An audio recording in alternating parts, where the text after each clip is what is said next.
North Korea is a dictatorship, has a pitiful economy, and is an international pariah. It is one of the most isolated countries on the planet, but also one of the most well-known. The reason it is so famous, or more accurately infamous, is because of its ongoing efforts to build nuclear-armed missiles capable of reaching the American mainland. North Korea has conducted nearly 150 tests of its nuclear-capable missiles and 6 underground nuclear weapons tests. Because of these efforts in violation of international law, North Korea is subject to extremely harsh sanctions that have crippled its economy. So why exactly is North Korea so hell-bent on developing a long-range nuclear program?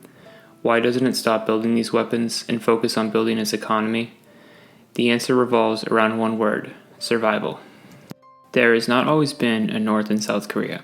Before the Cold War, the Korean Peninsula was united. The border between the two countries is one of the most artificial borders on Earth. After World War II, Soviet troops occupied the northern part of Korea, and the US occupied the southern half. Fearing Soviet dominance over the entire peninsula, 2 American diplomats were assigned to come up with a zone the Americans would have control over.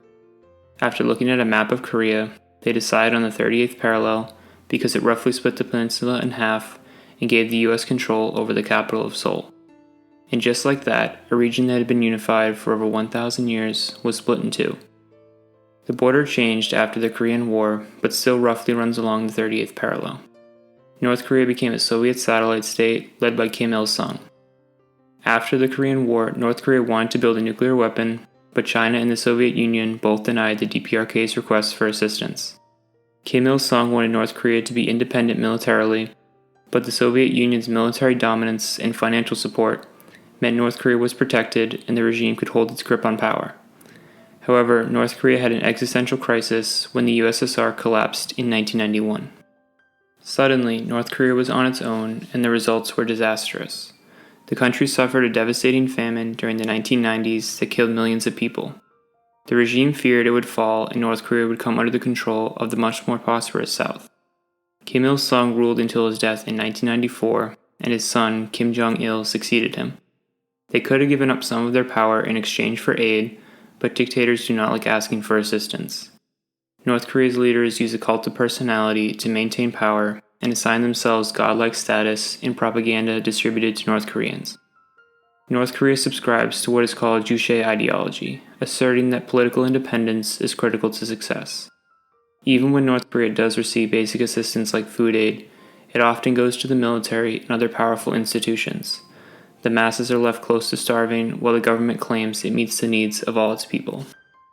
Such dismal conditions make it seem likely that the government would fall or come under significant foreign influence, but North Korea has found a way to keep this from happening, at least for now.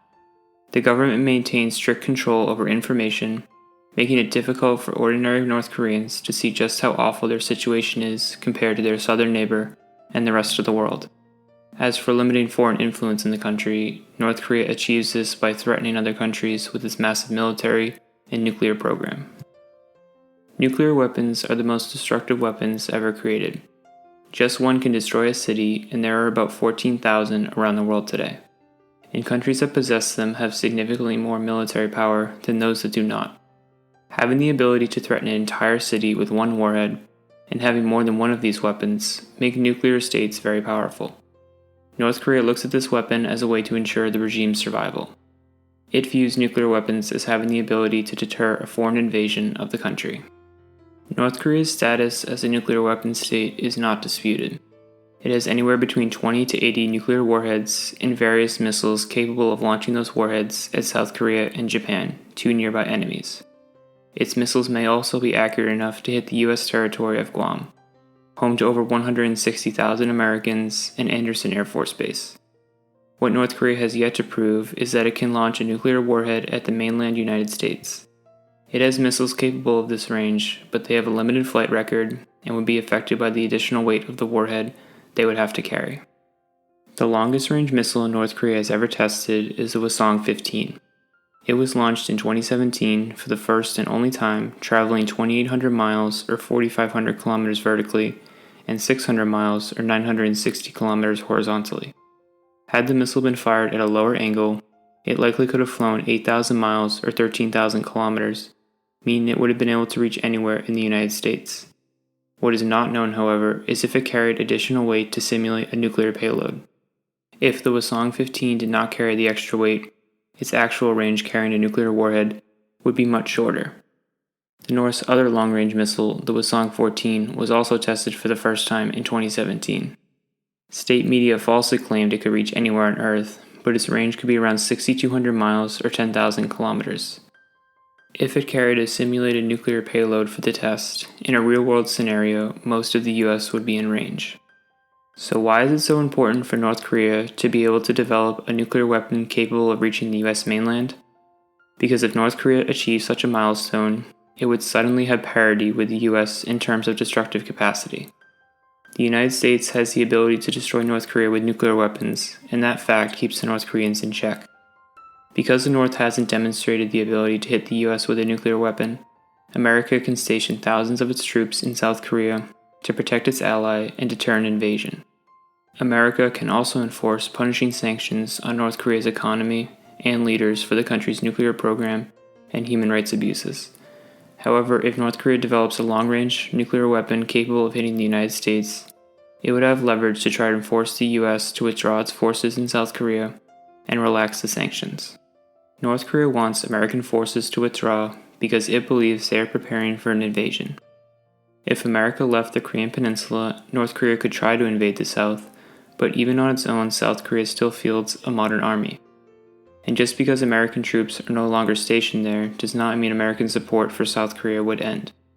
The United States provides significant military support for Taiwan, a country it does not even have formal diplomatic relations with. China, a far more powerful country than North Korea, views Taiwan as a renegade province and disapproves of any American support for Taiwan. Despite the opposition, the US has been selling Taiwan advanced military hardware like F-16s for decades. Even if North Korea fielded a nuclear program threatening America, it would not be able to end American involvement on the Korean Peninsula altogether. The North Korean regime isn't concerned as much about controlling the entire peninsula as it is about maintaining power. And looking at history, it views American presence on the southern border as an existential threat. The North Korean regime likely looks at two examples of American intervention as reason to be suspicious of US presence: Libya and Iraq. These two countries were either invaded by the US or had its government overthrown by US-backed rebels after giving up its nuclear program or being suspected of having nuclear weapons. For decades, Libya tried to develop a nuclear weapons program, but disarmed in late 2003 after years of diplomatic pressure and the seizure of a ship carrying materials needed for weapons development. 8 years later, Libyan leader Muammar Gaddafi, who approved disarmament, was overthrown and killed by US and NATO-backed rebels. His death was painful as he was found hiding in a drainage pipe, beaten and shot. In the case of Iraq, the United States invaded the country in 2003 because US intelligence falsely thought the country had nuclear weapons. Iraq's dictator Saddam Hussein was forced into hiding before he was found in a ditch. He was convicted of crimes against humanity and executed in 2006. For Kim Jong-un, the current leader of North Korea, these cases might serve as a rationale for developing a nuclear program. The regime views it as a way of forcing the Americans to keep their distance. So, the nuclear weapons and missiles North Korea is developing might serve the immediate purpose of keeping the Americans and their allies from invading the country, but the regime also has longer-term goals in mind. If it can credibly threaten the US, it might be able to get sanctions relaxed and some or all American troops to withdraw from the Korean Peninsula. However, North Korea is in a tricky situation because if it can credibly threaten an American city, it might bring about its own demise. The American government and public almost certainly will not accept the threat of annihilation from a country that outside of the nuclear sphere is not even nearly as powerful as the US. If North Korea proved without a doubt it could launch a warhead at the US, the Americans might respond with military action to end that threat. The other end of the option spectrum would be to disarm, but that poses risks from the regime's perspective. If it did truly disarm, US and UN sanctions would be relaxed, allowing the economy to improve. However, North Korea's economy is not going to improve in a vacuum.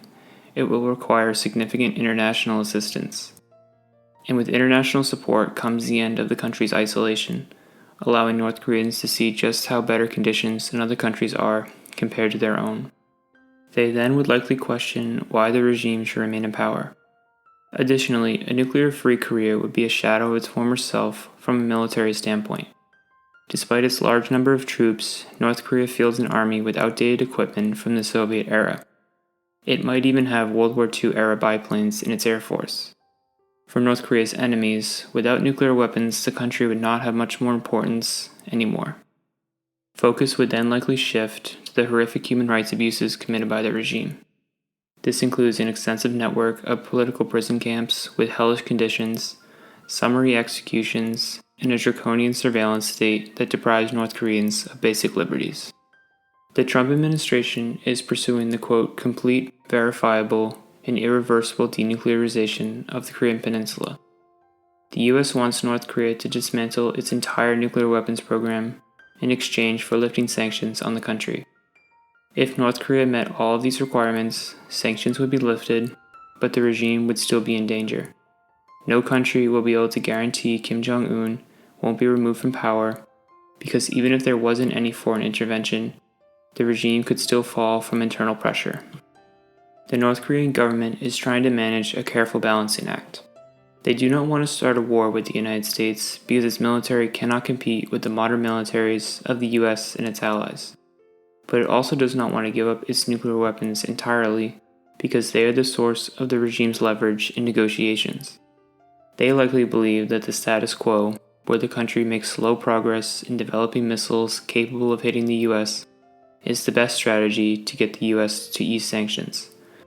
By constantly reminding the Americans of potential future nuclear capabilities, something the DPRK does with nuclear and missile tests, North Korea seems to want the US to make concessions now in exchange for limiting its nuclear capabilities. It would be difficult for America to justify military intervention at this point, given that North Korea has not proven it is an existential threat to the US. The North still has a large army and is a mountainous country, making any warfare difficult, as the Americans learned with Afghanistan. North Korea's main friend, China, also is probably fine with the status quo. It has no interest in seeing the regime fall and the economy collapse, because that would likely mean hundreds of thousands of North Korean refugees fleeing into China. The US and South Korea could also try to take over the country, which would mean US troops close to or on the Korean-Chinese border. It also does not want North Korea's nuclear program to advance to where it can credibly threaten the United States, because that would lead to more American military forces in the region. Despite international sanctions, China still conducts trade with North Korea to keep the economy from totally collapsing. However, for all the hype surrounding the summits between President Trump and Chairman Kim Jong-un in Vietnam and Singapore, North Korea has not been able to get the sanctions relaxed.